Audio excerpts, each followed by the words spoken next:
Sarah Spears is the daughter of Western Australian shearing contractor Don Spears and his wife Carol.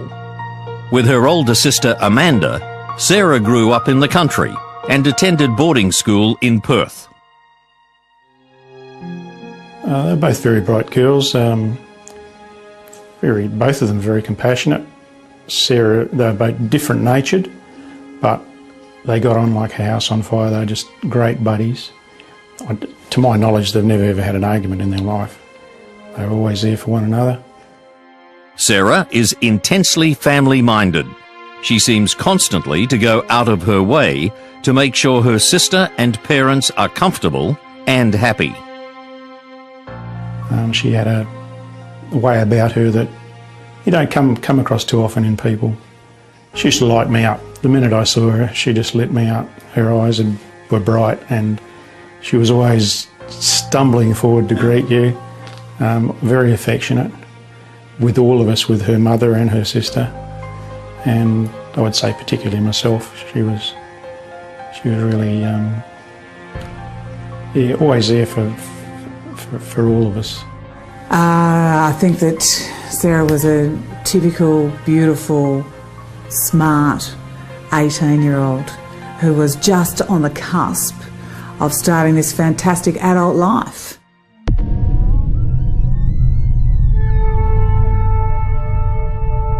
The sisters share a flat in South Perth, and their parents often come down from their home in the country to join them at weekends. In mid-January 1996, the family is together at the Perth flat, planning Amanda's 21st birthday party. I wasn't looking forward to going back to the country, so I actually got out of the car after being ready to drive away about 4 times and give them another hug, and they were on the apron of the driveway waving goodbye as we drove down the road, and I was sort of looking back at them through the rear view mirror and just thinking, gee, I hope you're safe until I see you again next time. And little did I know that I'd never ever see Sarah again.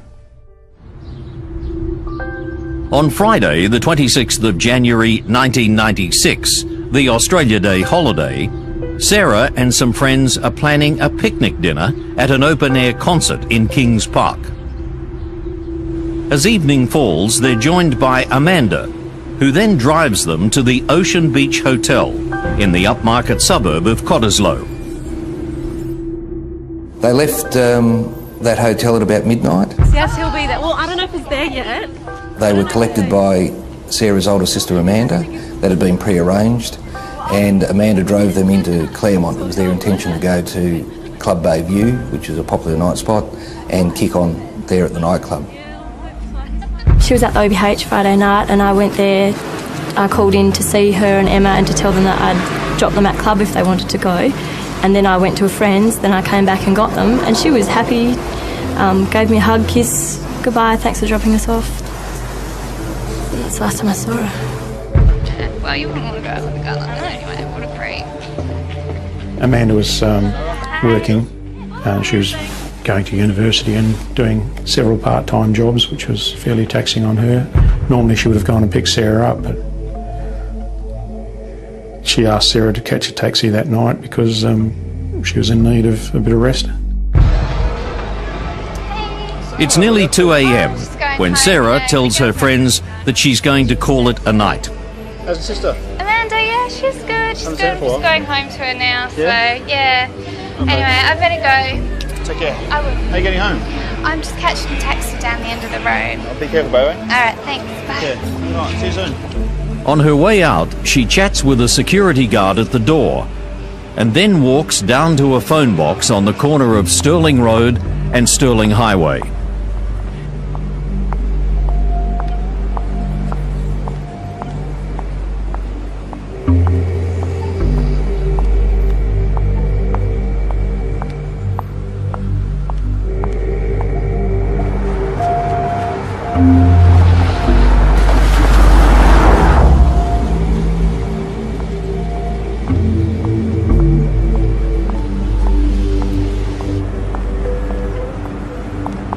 At precisely 6 minutes past 2, she calls Swan Taxis. Hi, can I get a taxi to pick me up, please, at the corner of Stirling Highway and Stirling Road? But instead of saying she's going to South Perth, where she lives, she tells the operator she wants to go to the suburb of Mosman Park. But we think that she was intending to catch a cab down to a friend's house in Mosman Park. She'd been there earlier on in the day, and it had been suggested to her that if she needed a place to crash for the night, that she could catch a cab to their place. It would have been much cheaper doing that than catching a cab to South Perth. Sarah crosses Stirling Road and waits on the opposite side, near the intersection of Stirling Highway. About this time, 3 young men in a car drive past Sarah and reach the intersection, where they stop for a red light. Oh, look at her, mate. She's pretty cute. Yeah, mate, she's a great sort. Do you think she'll be alright there by herself? Yeah, mate, she'll be fine. Oh, I wonder what she's doing there all by herself. Same as us, mate. She'll probably finish up clubbing on her way home. One of the men sees another car coming down Stirling Road, approaching Sarah, and he's still looking back at her as the light turns green and they turn onto the highway. As they drive away, he notices that the car does not come on through the intersection behind them. Think we should go back and check on her? He actually said to the other occupants of the car that perhaps they should go back and check on that girl, which we are confident was Sarah. You know, it was late at night, she's good looking, and she was there by herself, and, you know, the car hadn't come into view. For a moment, the men consider turning back, but then decide it's unlikely a girl would have any trouble in the Claremont area, and they drive away. At 2:09, Sarah's taxi arrives, but Sarah is gone. The taxi was travelling on Stirling Highway, and it stopped at the traffic lights at Stirling Road. The taxi driver looked up the road towards the phone box. I mean, the phone box was very, very nearby, and he didn't see Sarah at the phone box. He didn't see anyone at all in the vicinity. Sarah had vanished.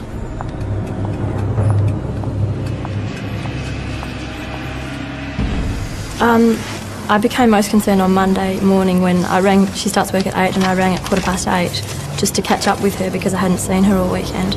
And as soon as I found out she wasn't there, I rang all of her friends and no one had seen her since Friday night. And then I came home here because I had stayed at a friend's, came home here and we rang the police from here at about 9:15.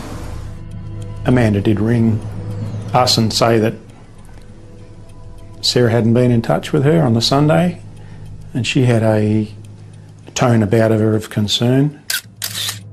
Think of every scenario as to what might have caused Sarah not to be in touch with us. Maybe she'd been assaulted, maybe she'd gone away where there was no phone that she could ring us and couldn't get back, or I even drove down to Mandurah to check our property out down there to make sure that she wasn't down there, just down and back straight away. Every scenario I was going through in my head, it was becoming quite a nightmare. But really, due to the circumstances, it was identified very early on that this was probably more than just a missing persons case, and within 48 hours the Major Crime Squad had taken over the investigation.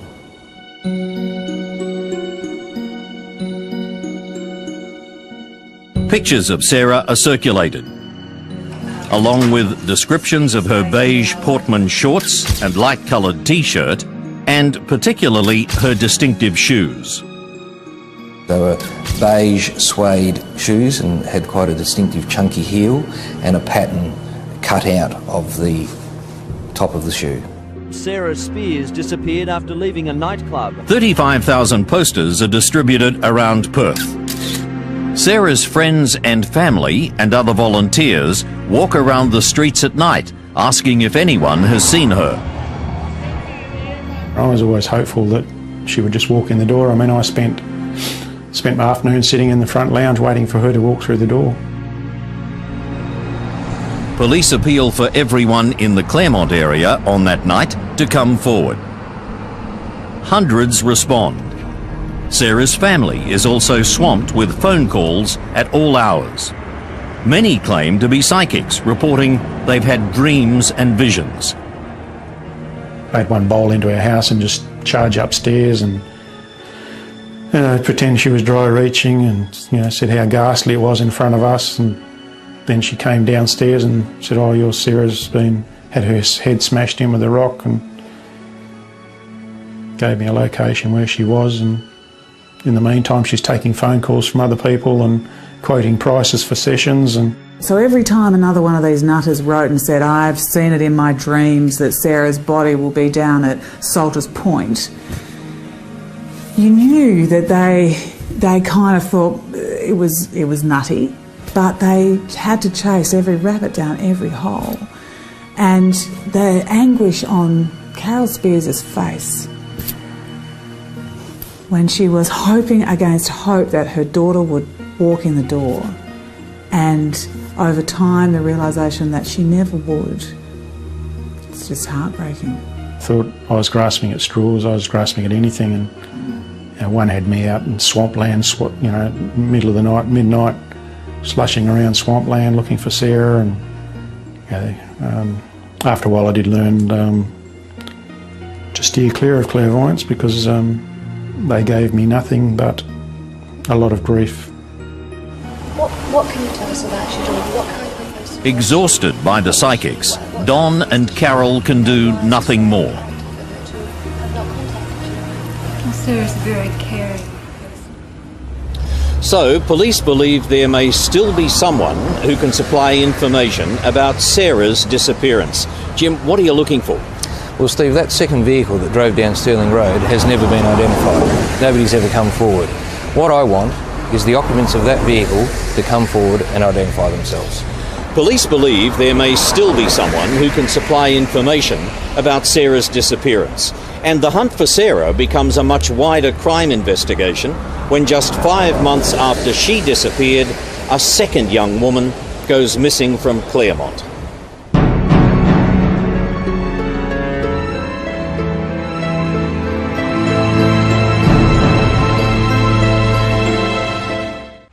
Welcome back to this special edition of Crime Investigation Australia.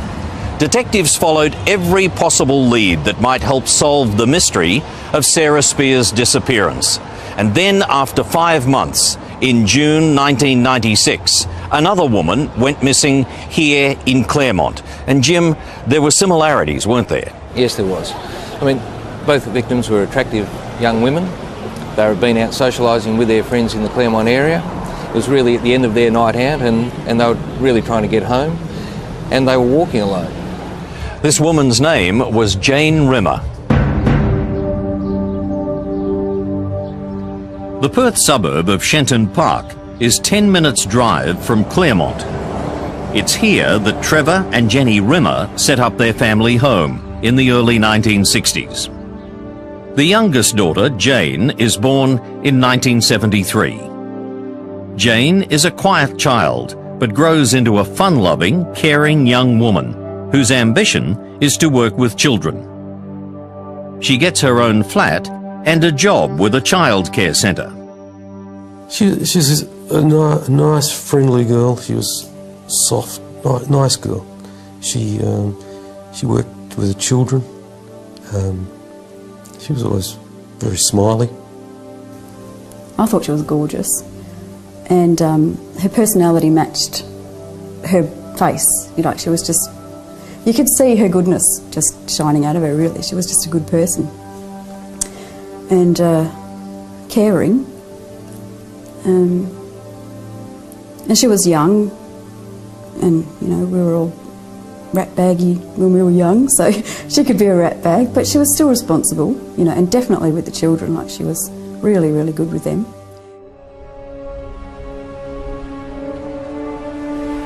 On Saturday, the 8th of June 1996, 23-year-old Jane links up with Linda Donovan and other friends at the Ocean Beach Hotel at Cottesloe. It's the same hotel that Sarah Spears had been to early on the night she disappeared. So she sat down with us and we sort of ate our dinner and had a few drinks there, and then we left and went to the Continental. The Continental Hotel is another of Claremont's popular night spots and is packed with a typical young Saturday night crowd. And we sort of went to the upstairs area, which is where you did all your dancing, and we were just all dancing and carrying on like you do when you're 20-odd. Around 11:30 p.m, the group leaves the hotel and walks to the nearby Club Bayview. Jane didn't want to go, she hated the place. But because we were all going, she decided to come along. So we went there, and there was a line to get in, so we decided that we wouldn't go. And by that stage, a couple of us were feeling a little tired, so we decided we'd go home. And we were walking back along, and Jane was kind of lagging behind. And I knew that she didn't want to go home. She wasn't ready to go home yet, but the rest of us sort of were. Oh, hey guys, I don't really feel like going home. I'm going to hang out here a little bit longer. I'll see you later though. What is she doing? Okay. We'll just grab a taxi and we'll pick her up on the way around. Yeah, let's do that.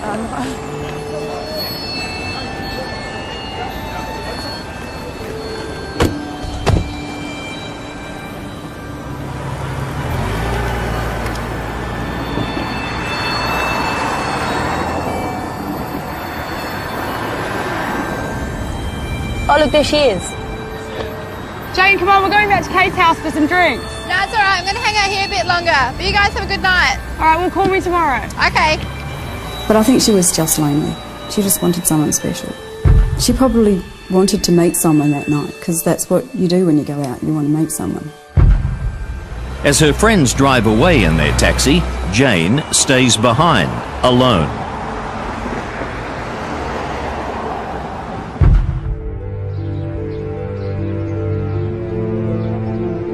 The following day, Jane fails to arrive for the usual Sunday lunch with her parents, and they're immediately worried. Trevor and Jenny check her flat and find she has not been home and call the police. With the obvious similarities to Sarah's disappearance, the police commanders set up a special task force to combine the two searches. It's given the title Macro. It was recognised by the police there was obvious links between the two disappearances. Both victims were Caucasian, both were similar in appearance, both were in a similar age group, both had gone missing from the same area, both had gone missing between the hours of midnight and 2 a.m, and there was real concerns that there was one person out there preying on young women in the community. It sounded too spooky for there not to be some sort of connection. The Rimmer family and friends begin distributing pictures of Jane to try to jog the memory of anyone who might have seen her. They had loads of flyers made up, and we just posted them around and stuck them on the windows of our cars, and wherever we stopped we would, so if we stopped in a service station we would ask if we could put one up in the window. And I believe the Sunday Times or the West Australian came on board and actually distributed them with their papers, so absolutely everyone who bought a paper ended up with one of these flyers.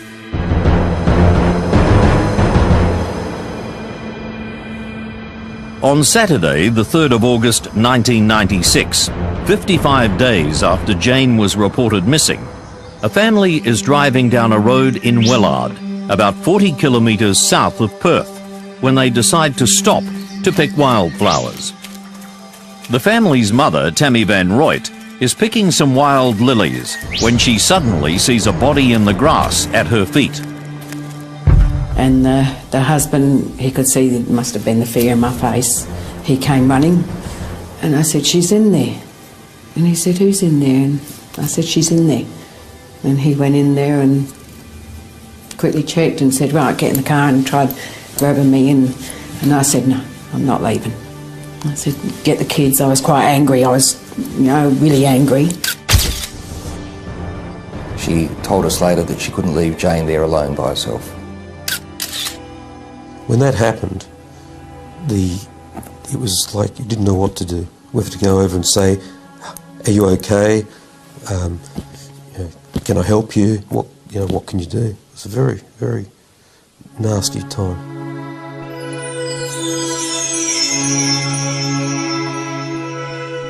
I guess we're thankful for the 23 years that we did have. And whoever did it can't take that away.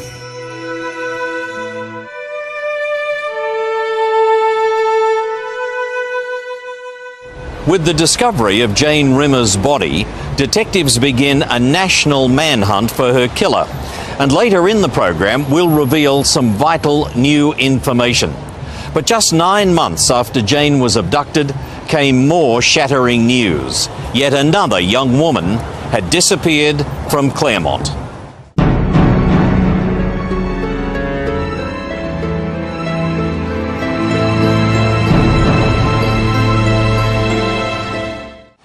In 1996, Sarah Spiers and Jane Rimmer disappear from here in the Perth suburb of Claremont.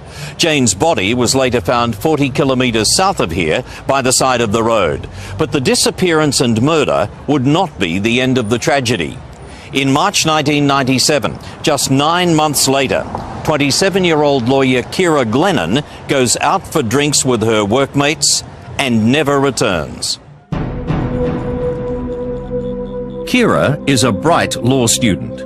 She speaks Japanese fluently, and after an extended holiday backpacking around the world, she's now back in Perth, completing her studies and working in a legal office. She has a feisty, spirited personality and a sense of fun that appeals to everyone who meets her. It's Friday evening, March 14th, 1997. Ciara has had after-work drinks at her office before going on with a few colleagues to the Continental Hotel in Claremont at 11 p.m. I think so, yeah, you can get bar snacks, yeah. It's a few days before St. Patrick's Day, so the hotel is crowded, and she stays for only 20 minutes. She went off and the group saw her speaking to other people in the hotel, and then she came up to him and said she was going. She grabbed a jacket that she had left with one of her colleagues, and she walked out.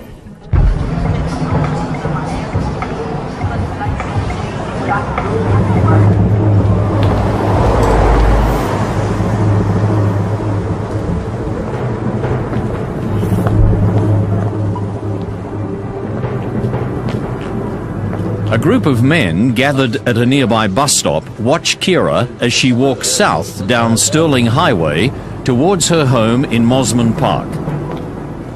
As she was walking down the road, one of these men actually called out to her. He thought that she was hitchhiking. Hey, you're crazy for hitchhiking. I'll be fine, thanks. I said something to him, he can't really remember, and she sort of waved him off, and she kept on walking. Now the other two men that were there, they didn't think that she was hitchhiking, but she was certainly walking down the path towards her home. A few minutes later, one of these three men looked down the road and saw Ciara talking to the occupants of a vehicle that had stopped. The only certainty is the vehicle was light coloured, but the make and model of the car can't be confirmed from the witness accounts. I'd say. You working tomorrow? Yeah, man, 8 o'clock I start. I really need to get onto that taxi, because I'm done for. Sleeping. Wait, she's gone, man. She's gone. There are other possible sightings of Ciara further along Stirling Highway, so it can't be confirmed if she did or did not get into this vehicle.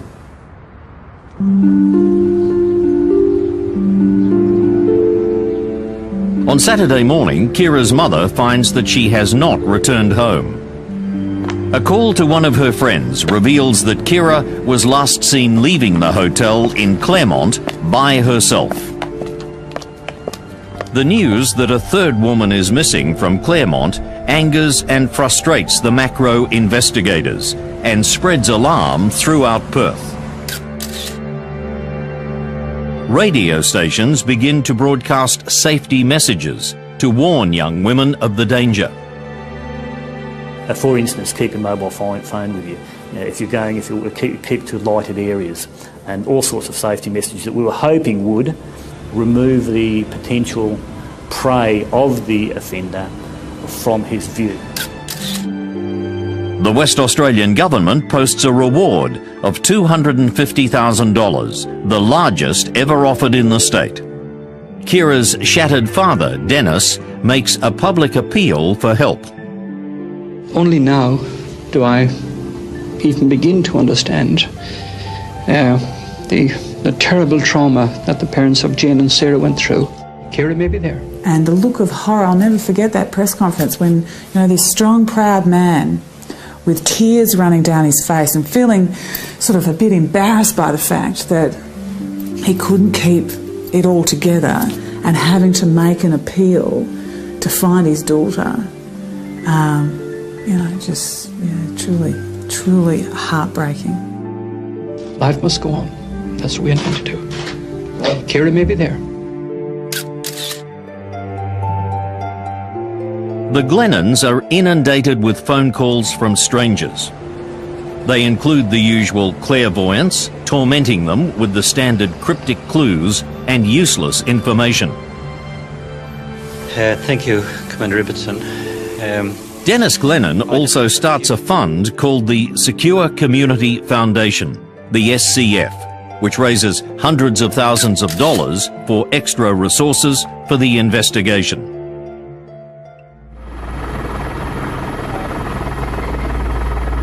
On April 3rd, 1997, 19 days after Kira disappeared, a 24-year-old labourer is bushwalking at Eglinton on Perth's northern outskirts. Near a sandy track, he comes across a body and runs to tell his boss. Jason just came, actually run down the road, came straight into my office, and he was, I could say, pretty well white as a ghost. Said he had found someone, didn't really know who it was, but someone that looked like a female. He was distraught. We had to put him on a chair, sit him down, get some water, because he was in a pretty bad way. I would say he was in shock. Police now confirm publicly that they're hunting a serial killer. Tony, what have you got for us? What's the latest? A preliminary investigation at the scene reveals the body to be that of a female, and it appears to be that of Kira Glennon. There's a bitumen road to about 50 metres to our right, and just up on the top of the hill behind us is a little access dirt track. We think that probably the killer drove into there to get off the main road, and from there he's carried Kira's body down to this location. An Australian criminal profiler, Claude Minicini, and a visiting American FBI profiler, Captain David Caldwell, construct a character outline of the murderer. Many serial killers have been shown to be sadistic psychopaths who take pleasure from dominating their victims. They're known to practice torture, rape, and mutilation.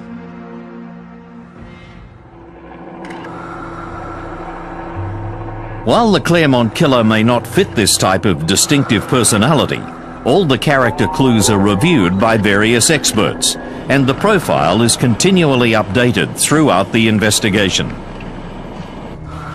As well as profiling, clues to the killer's personality and to his relationship with his victims can also be found in the way in which the bodies were abandoned and the type of wounds they carry.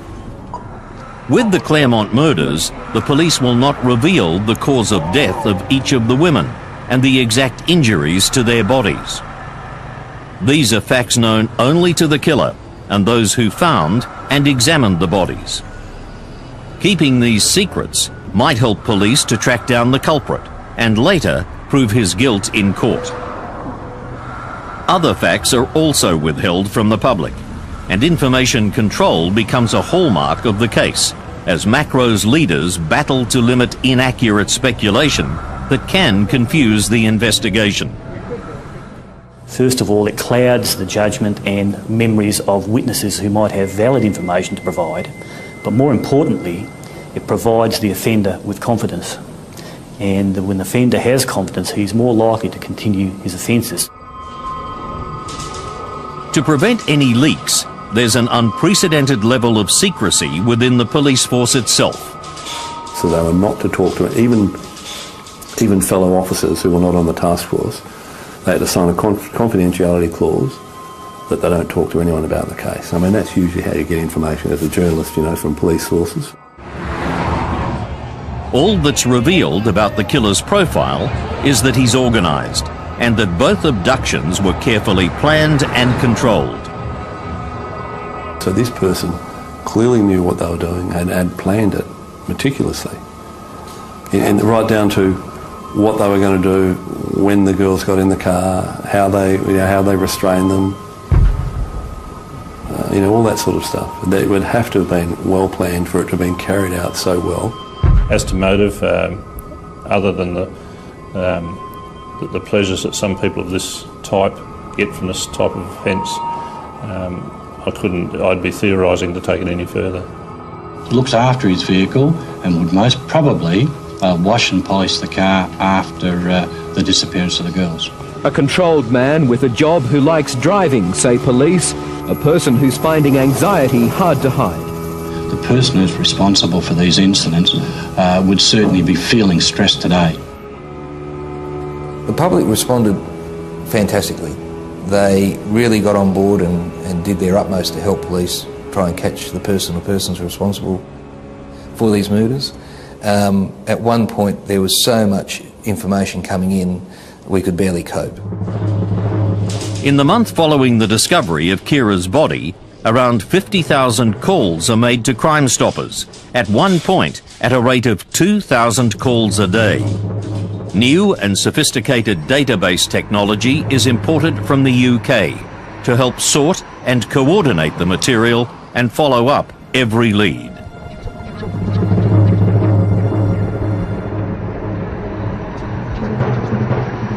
What we want is whoever was in that vehicle that stopped and spoke to Kira on the side of Stirling Highway to come forward and speak to police.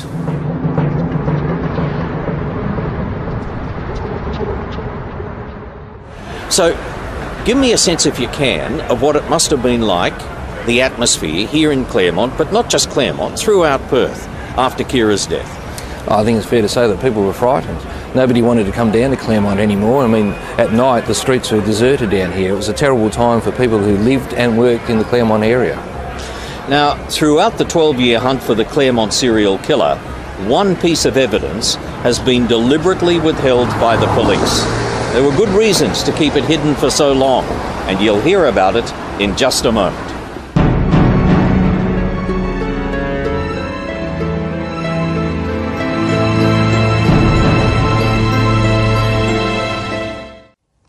Welcome back to this special program on the Claremont murders. The search for Sarah Spiers and Jane Rimmer and Kira Glennon's killer remains one of the largest ongoing manhunts in Australian criminal history. And with me again is Detective Sergeant Jim Stanbury. Now, Jim, what we're about to see is security vision, could be critical to the investigation, that has never been seen by the general public before. When was it shot and where was it shot? It was shot on the night that Jane was abducted and murdered on the 8th of June 1996, and it's taken from outside the Continental Hotel in Claremont. Okay, now let's roll the vision. At that point that Jane and her friends leave the hotel, what's happening here? You can see Jane and her friends come outside of the hotel now, and they're just congregating around this pole, discussing about what they're going to do next. Somewhere through the night, I can't remember whose decision it was, we decided we were bored there, so we would go to Club Bayview. So we went there, and there was a line to get in, so we decided that we wouldn't go. And by that stage, a couple of us were feeling a little tired, so we decided we'd go home. And your inquiries indicate that the friends said to Jane, "Come with us, we're getting a cab." That's correct.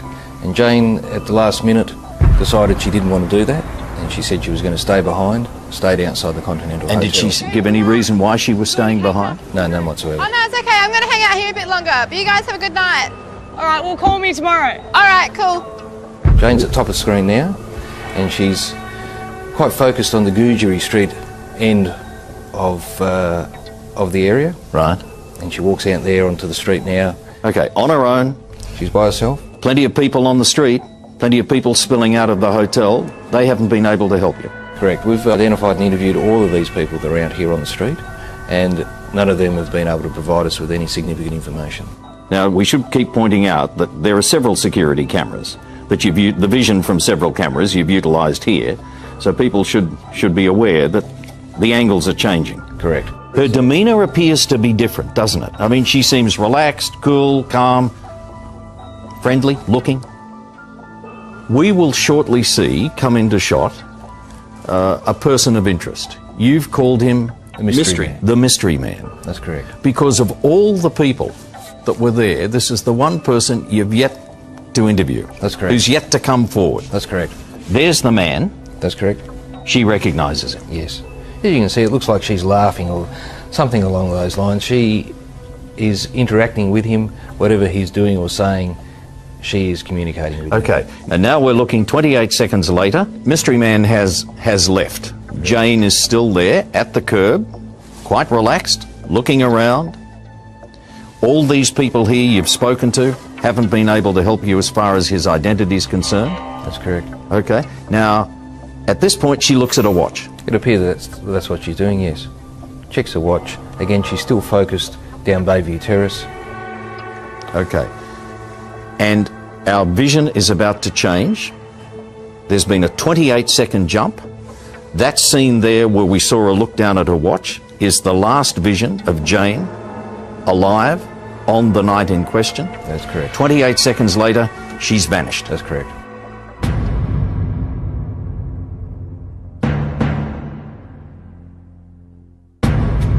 We don't know who Mystery Man is, where he went or where he is, and we don't know what happened to Jane. Correct. This inquiry's been going on for 12 years. Why have you only now decided to release this vision? Well, Steve, it's been no secret that we've had this video footage, and we've shown it to over 700 people. We didn't want to release it in the early days of the inquiry because we didn't want to narrow the focus of the inquiry. We didn't want to bring everyone's attention onto this one person.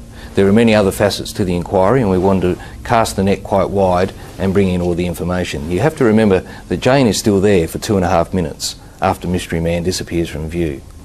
But it's an opportunity now for us to release it to the public. Conventional methods have not been able to identify this male. We release it to the public. We want him to come forward and identify himself. So, now that you've released the vision, you want either so-called Mystery Man to come forward and maybe eliminate himself from the investigation, Correct. Or anybody who may know Mystery Man to come forward. And I want them to get on the phone and contact Crime Stoppers. If you have any information that may help police identify this man, please call Crime Stoppers on 1800 333 000.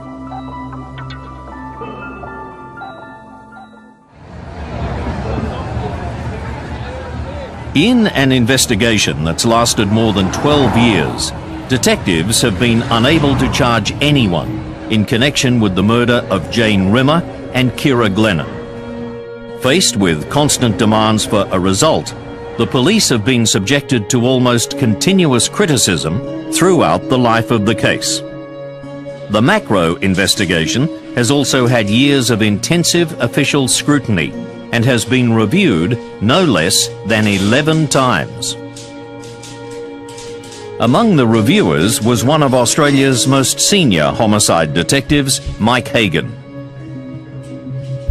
The purpose of a review is to have an independent look at a major investigation and for someone to have a look at it that hasn't actually been involved in the original investigation.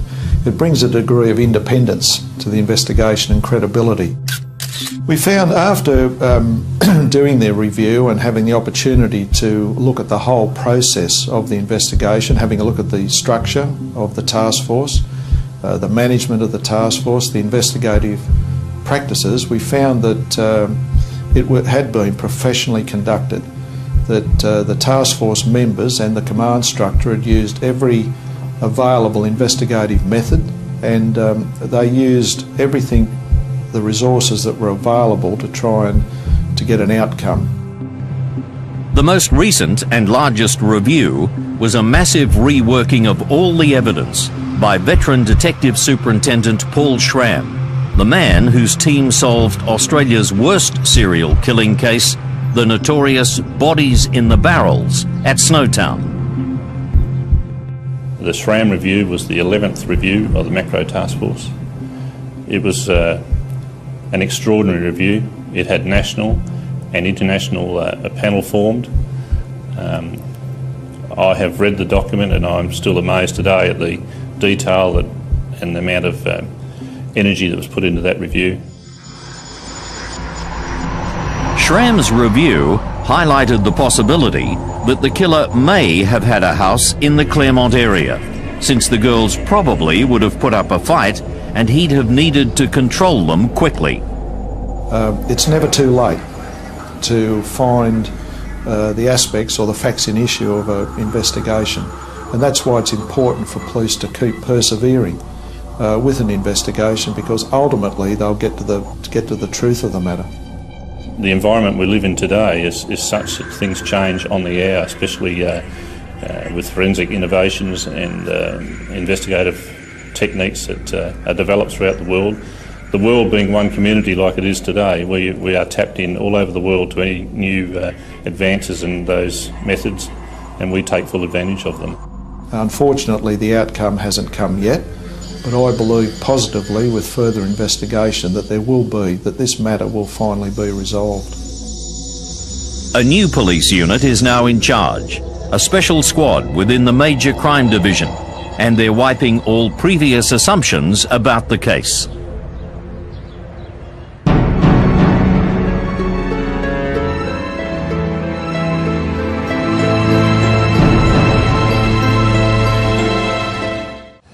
You've been watching a special edition of Crime Investigation Australia, coming to you from the Perth suburb of Claremont. And as you've just seen, detectives have released exclusive closed-circuit television footage of Jane Rimmer and what are believed to be her last movements before she disappeared.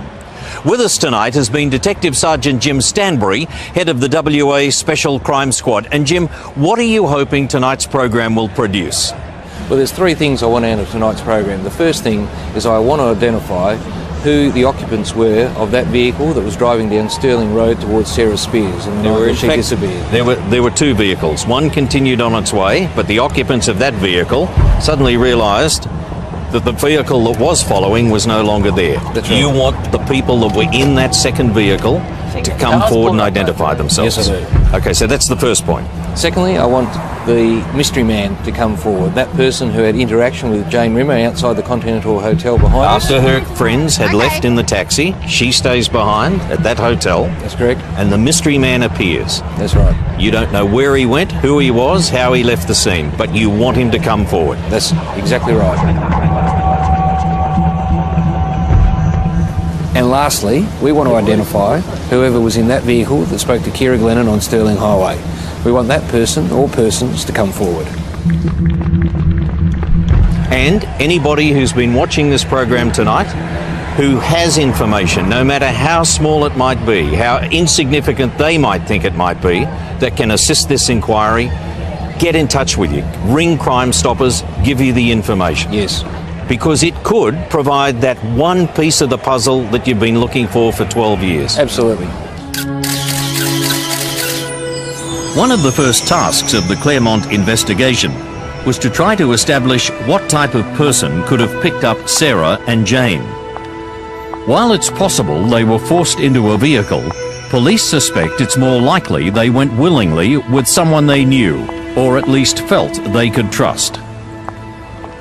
Detectives conduct hundreds of interviews with all the girls' known friends, associates and workmates.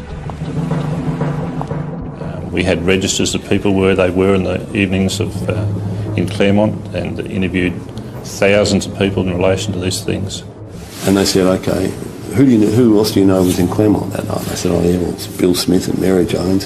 And the police actually went and plotted and spoke to basically every person who was in Claremont. They actually had this big chart drawn up and plotted where people were at the time that Kira disappeared. So I think must have taken an enormous amount of police work.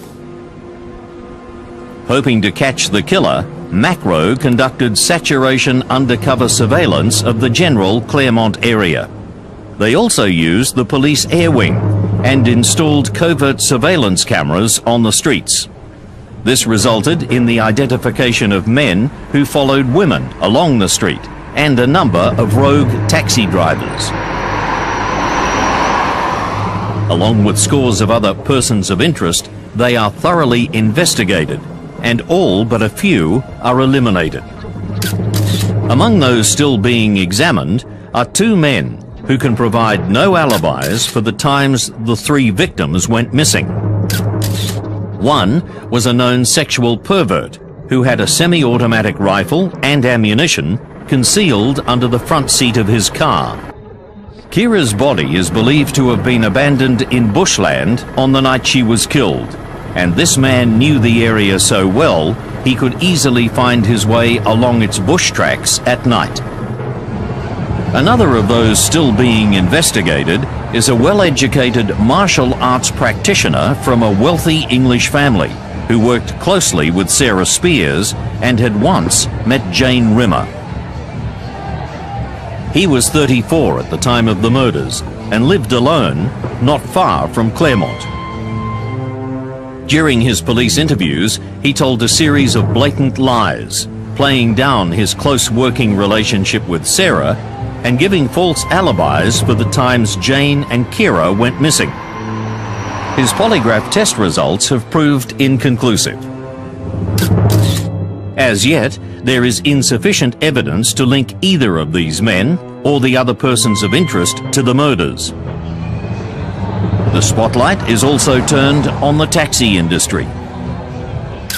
Taxi drivers had been involved in a number of previous attacks on women in the Perth area, and at this time there's also a flourishing illegal taxi industry.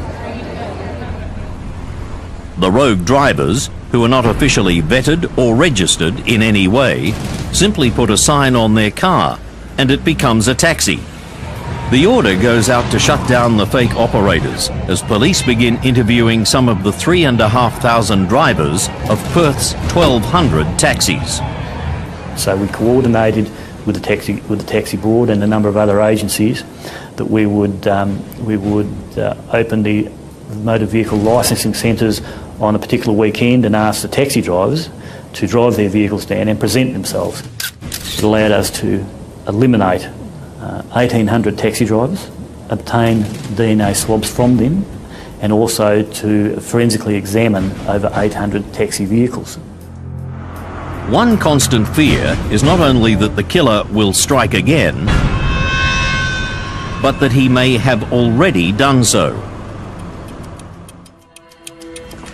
The cases of other young women either missing or murdered in Perth and around Australia are always under review, but none have yet to be conclusively linked to the Claremont murders. We must realise that 3 girls were taken from the streets, that a person did those acts, and that it's quite possible that people know of that person or have heard or discussed things with them. In addition to that, if persons are listening to this television program and they hear the investigators and they can assist, they should also bear in mind that there's still a reward outstanding for this matter of some $250,000 for information leading to the identification of the person or persons responsible. So put that please in the back of your head, the persons who have knowledge of these matters. We are there and we can offer confidentiality for information that comes to us. So if the person who has information out there has concerns, please remember that we can help and are prepared to help.